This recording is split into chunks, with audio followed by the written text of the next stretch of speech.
a senior disciple of Srila Bhaktivedanta Swami Maharaj, Srila Prabhupada, and then came to Srila Gurudev to take Shiksha from him. He's a very inspirational, caring Sriman Bhudhara Prabhu from sunny England. Hare Krishna. Hare Krishna. Hare Krishna. Thank you very much. Namo Vishnu Padaya Krishna Prastaya Bhutale Srimati Bhaktivedanta Swami Niti Namane Namaste Saraswati Devi Gauravani Pacharine Nivase Sasunyapari Paskatyade Satarine Namo Vishnu Padaya Radhikai Priyatmane Shishima Bhaktivedanta Narayaniti Namane Guru Deva Gaurachandraya Radhikai Tadale Krishnaya Krishna Bhaktaya Tad Bhaktaya Namo Namaham Sri Krishna Chaitanya Prabhu Nityananda Sri Advaita Gadadhar Sri Vasadi Gaura Bhaktivinoda Hare Krishna Krishna Krishna Hare Hare Hare Rama Rama Rama Hare Hare. Okay, yeah, okay. I'm getting cued from my producer over here. First of all, I want to thank all the previous speakers. I've actually had the program on constantly, even during my sleep last night. I had it in the background, and when I was conscious and listening, I was so inspired and felt so impressed by so many wonderful devotees sharing such deep Harikatha. So I want to thank everybody for that, and also thank you for having me. I also want to thank all the organizers, Yashodanandan Prabhu, Yashodhari, Vishnu Priya Didi, Tarun Krishna Prabhu, and I think there are probably a good dozen people, other devotees out there that are helping you do this. So I want to thank you, because it's an incredibly inspiring and moving experience to participate in this. And I'll talk a little bit more about that in a minute. It's impossible to glorify Srila Gurudev. Every one of the speakers previously has mentioned that, that if you had millions of mouths and millions of ears and millions of lifetimes, still you couldn't scratch the surface. So I'm not going to try and give a comprehensive overview of his glories. I did write previously a long 4-page offering to Srila Gurudev to celebrate his centennial. I was going to read that, and then I thought, no, that's not going to work, because the written word doesn't really translate very well when it's spoken. So I just want to kind of have a natural conversation with you about a few things that come to my mind. And to begin with, I'd like to thank 3 people in my life who have been instrumental in bringing me to Srila Gurudev. And the irony of it is that my daughter Sudevi was probably the first. Sudevi had just turned about a year old, and we had gone to India, me and my wife, and we were very, very busy being parents of a 1-year-old in Vrindavan during Kartik.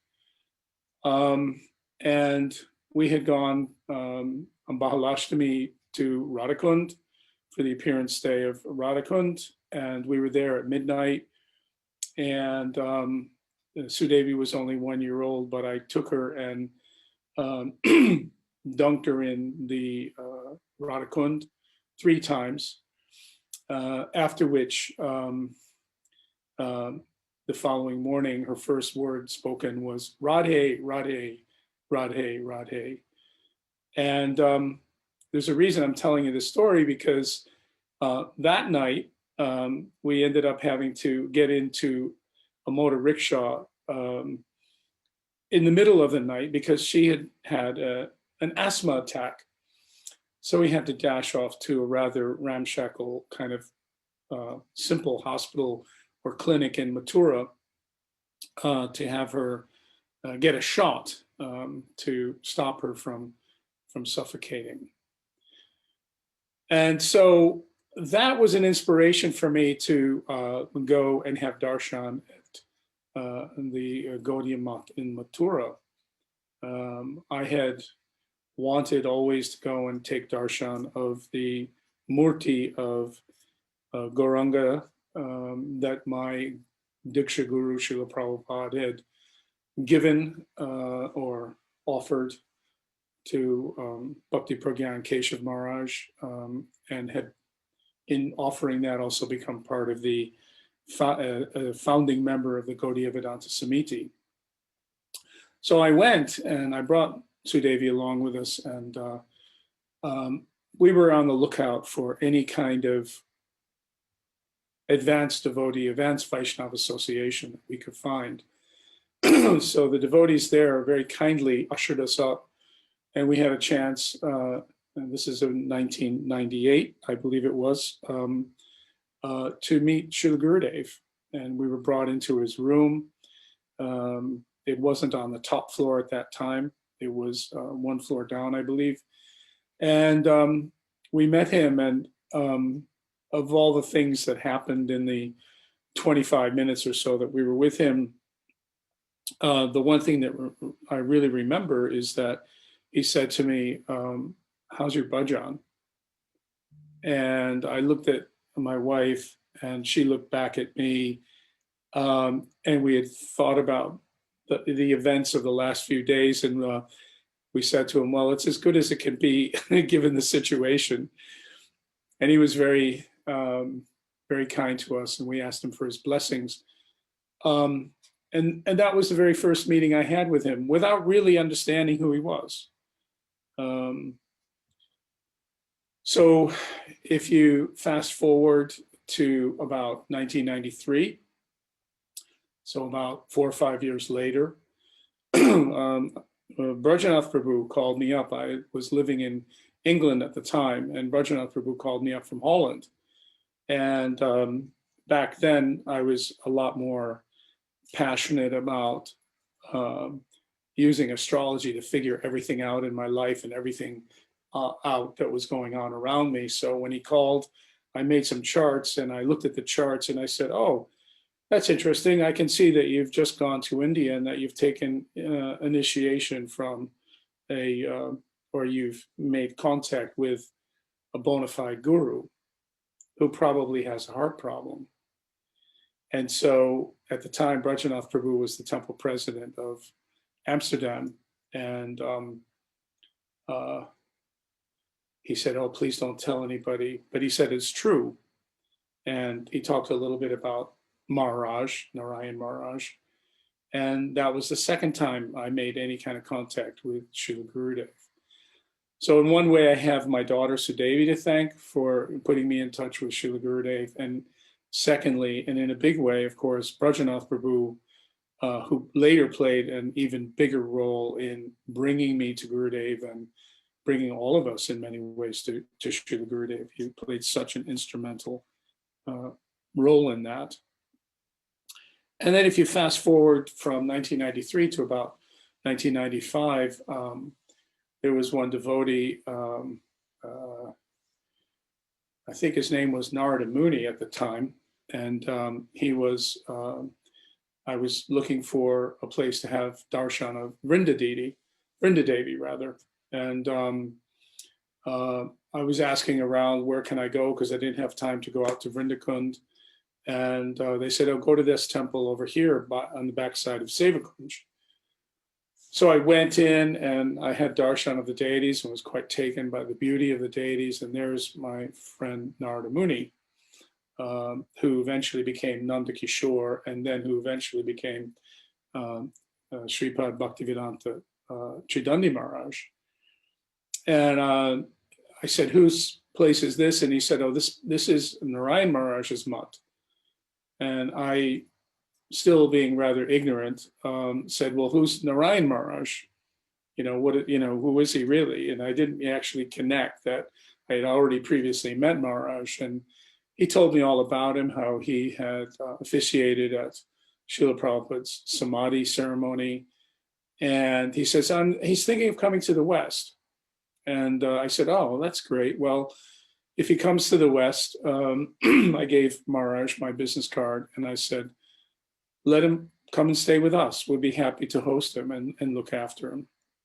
So the three people that I have to thank for bringing me in touch with Gurudev are my daughter Sudevi, Brajanath Prabhu, and Sri Dandi Maharaj, who all played instrumental roles, and Maharaj himself especially played a big role in bringing Srila Gurudev to my house. That's a long story. I won't go into that. I have a few other stories to tell you. Brajanath later told me that on the way to the airport and coming to the West for the very first time, Gurudev said, do you know what my mission is? And Brajanath, I believe, said, well, to go preach. And Gurudev said, well, there are 4 reasons why I'm going to the West. The first is to visit all the places where Srila Prabhupada put his lotus feet. And I want to take the dust of those holy places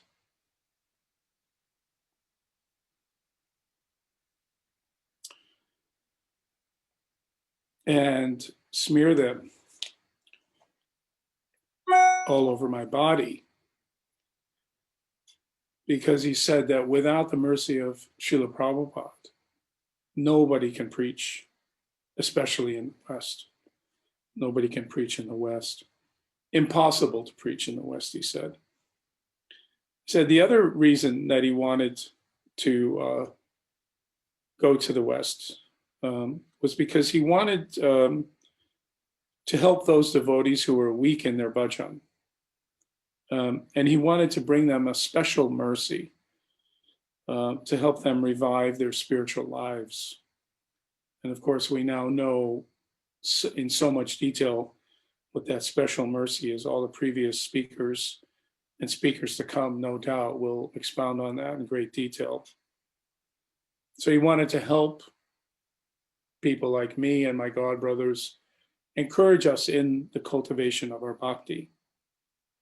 And then he said, another reason is I want to go and respect all the Vaishnavas,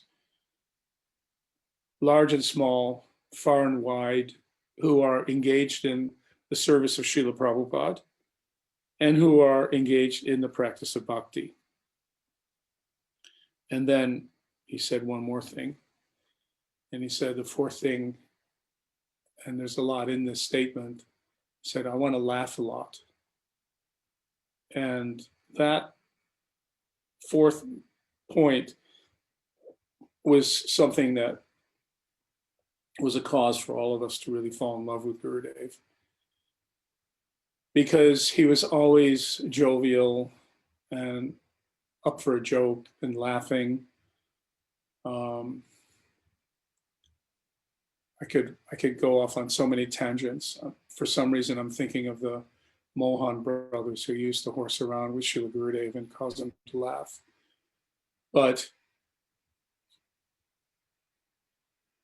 I think that the point I want to make is that these 4 points really sum up Srila Gurudev's approach in coming to the West to help us, in coming in the West to glorify Srila Prabhupada and to take the remnants of Prabhupada's foot dust. We went to many places with Gurudev where Srila Prabhupada had gone, one of them being Venice Beach, where we used to go for walks on the beach with Srila Prabhupada a long time ago. So to me, these four things really stand out as defining all of our experience of Srila Gurudev. And I'd like to tell you one more story. I think I've got probably about 3 or 4 minutes. It goes faster than you think when you're up here talking. And that is that about a year before Srila Gurudev departed our vision and entered into his Nitya Leela, I was in Govardhan with Srila Gurudev and Brajanath and Madhav Maharaj Madhav Maharaj was coming in and out of the room as he was always doing. And it was basically me and Srila Gurudev and Brajanath. And for some reason, Gurudev turned to me and said, I want to talk about what I want when I leave. And so I was very attentive, and Gurudev said, I want that my mission carry on in the mood that me and Bhaktivedanta Trivakar Maharaj and Pujapad Bhaktivedanta Vaman Maharaj established over all these years. We've worked hand in hand. We've had perhaps differences of opinion on certain things, differences of approach, but we've always been there helping and supporting each other, and even sending our disciples from one to the other. Whatever was good for our disciples, that's what we would do. And he said that what I envision is a society where there's an egalitarian nature in the society, meaning that everyone should be respected. Everybody should be the recipient of love and affection, and everybody should be the embodiment of love and affection in their dealings. And he said, especially the senior Vaishnavas, the senior devotees, the especially advanced devotees, the sannyasis certainly, but he also made mention that this would include householders. And he made no distinction even of gender. Anybody who is qualified as a Vaishnava should have a chance to, on a rotating basis, take the position of president of his society. And that he wanted that society to be a beacon of light and hope for the world, and example the idea of unity and diversity. That even though we're all different, that somehow under the banner of Mahaprabhu's mission, we can all find a way to, as Gurudev used to say, reconcile, reconcile, reconcile. And so I'd like to just kind of, end on that note by saying that, as I started, that I find this this mega Zoomathon, or whatever you want to call it, I feel like we're coming full circle. I feel that Gurudev's centennial is an inflection point in time. And I feel that this event is a calling together of all the different Vaishnavas from all the different groups, all the different mats and organizations, and realizing that once and for all, in a mood of love and trust, a mood of love and affection, that we can help each other and we can serve each other, and that unity will actually serve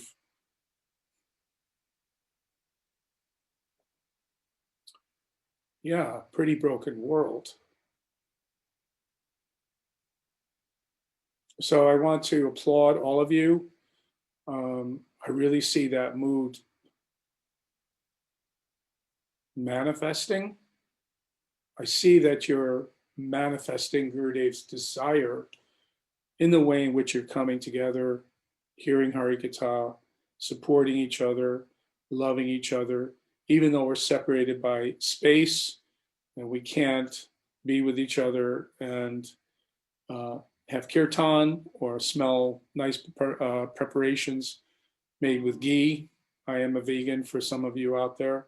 We're missing all of that wonderful sensual bhakti aspect, but still somehow it's being replicated here.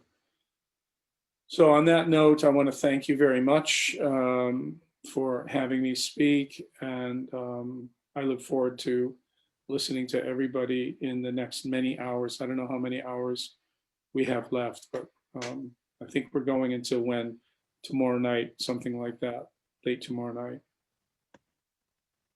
Panchakalpatubhasta kripasindudevacha patitanam pavanebhyo vaishnavebhyo namo namaha. Thank you. Thank you so much, Bhudhara Prabhu. The essence of what we were trying to establish here, you've just basically explained it. That Gurudev also, we were hearing from previous disciples that Gurudev also used to bring, it was so open to everybody, and there was never someone that he rejected or never pushed anyone away. He was so open with all of us, and even a fallen soul like me with so many faults, he picked me out of many that out of many people. So thank you for giving us the encouragement, and thank you for participating, because it's devotees like you that encourage us to do something like this. So thank you, Bhudhara Prabhu.